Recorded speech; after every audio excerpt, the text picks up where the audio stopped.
ChatGPT 4 is an amazing tool, and everybody are keeping up with it. And at this point, the genie is out of the box. Unless you've been living under a rock, artificial intelligence has most likely come into your life. And it seems like its opportunities are endless. How did you pull all that off? ChatGPT, dude. Almost impossible to keep up with what is happening every day. It's now transforming the way we shop, bank, and even date. And big tech companies are seeking to take advantage of these possibilities. And Jesus wept, for there were no more worlds to conquer. But there's a few barriers when it comes to its success. But I think the development of full artificial intelligence could spell the end of the human race. How will we take control?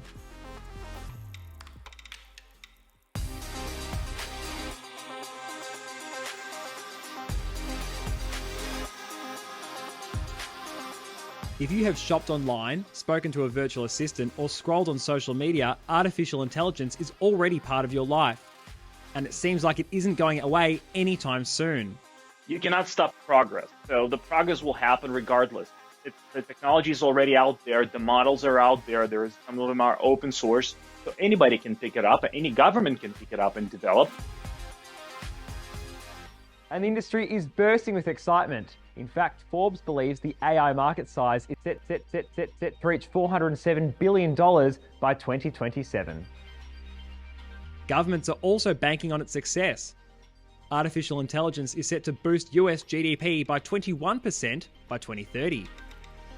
Speed is not always good, right? When you jump on a treadmill and you crank it all up to a high speed, a person has to keep up with that treadmill. And if a person cannot keep up with the treadmill, it's going to sweep up the feet and fall down. That's what we're seeing right now. The AI is getting and developing so fast that it might actually sweep us off of our feet. And we won't be able to keep up with that. Open source AI is changing how we access information. ChatGPT. Maybe you've heard of it. If you haven't, then get ready. And ChatGPT is one of the tools used by people at home, in the office, and in the classroom. It works by users typing a prompt into a free text field. ChatGPT takes things to the next level, or really like 8 levels ahead, by not only understanding the things that people ask it, but replying with not just answers, but solutions. For example, you can ask it how you would clean the inside of a tank filled with piranhas, and it'll give you something useful. You could ask it to come up with date ideas or gift suggestions. You could use it as a creative writing assistant, asking it to generate ideas, come up with plot details, or provide feedback on something that you've written. Or maybe as an educational tool, helping students to learn a language by engaging them in conversation and offering tips on how to improve. You could even ask it to, say, generate a few unconventional uses for itself, as I did when coming up with the examples that I just gave you. I'm Dr. Stefan Popenici, and I'm academic lead quality initiatives at Charles Owen University in Australia. The reason it's exploding is in one word: profit. Imagine that OpenAI, the company releasing ChatGPT with a promise that it's going to be open source, serving humanity and all that, they forgot overnight about all these promises. And then it's not open source, it's secret now, and because of competition. And it's not serving humanity. They dropped that as well. The site had 1 million users within the first 5 days of being available, and quickly captured the attention of tech giants like Microsoft. ChatGPT is a substantial leap from version 3.5, so I cannot wait to see the next versions. However, it still lacks references for the sources, and it's hard to track down where it took the information. And I think it's incredibly well in describing some information, make sure that you can trust that information, although there is no truth to certain facts that it presents. So definitely fact checking. Tonight we're taking a closer look at a new technology that's making waves in the world of AI. ChatGPT, a language model created by OpenAI, has the ability to respond to prompts in a human-like manner. Forbes Advisor found 1 in 3 businesses plan to use the web platform to create website content. But the question is, can we trust it? Top priority is to cite sources where AI gets information. Sometimes AI can be very deceiving and really providing information that's false and there is no way to check where it came from. And just referencing where that information came from is crucial. And some of the AI models start to do that. And it's caught the attention of big names like Elon Musk. Hello. He may be the man developing self-driving Teslas, but he's also joined forces with industry, calling for a pause on the rapid development of AI. He says it stresses him out. I've actually for a long time been a strong advocate of AI regulation. So that I think regulation is, it's not fun to be regulated. It's somewhat arduous to be regulated.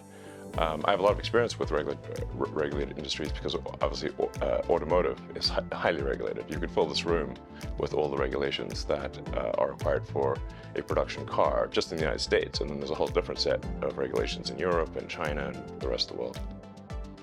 On the other side, Musk has become frustrated over efforts to regulate the autopilot system on his Teslas. We do need regulations around it. It's like flying airplanes. We have FAA that regulates how airlines carry passengers, and we'll see more and more regulations around critical points like that, where information influences election, safety, etc. But with the power of AI comes fear and misunderstanding about what it is and what it can do. There's also massive ethical and privacy concerns.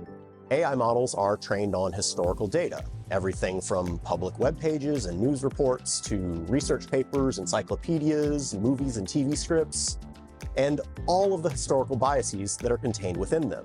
They also rely on a vast amount of personal data, things like people's online conversations, search history, and their browsing habits, all things that raise concerns about privacy and data security. It's also important to remember that they're constantly learning from everything that people feed into them, whether that information is confidential or not.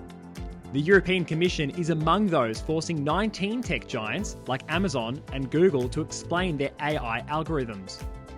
They're the platforms and search engines with more than 45 million EU users. It's not the first territory to put AI in the spotlight, but will it lead to any real change?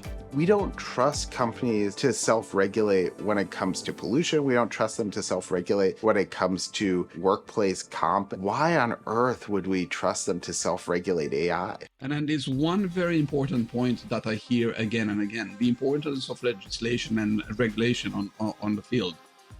My view is that this is great and it should happen. It's very naive. It's not happening. So, how do we trust the big tech companies seeing it as the next big thing to regulate themselves?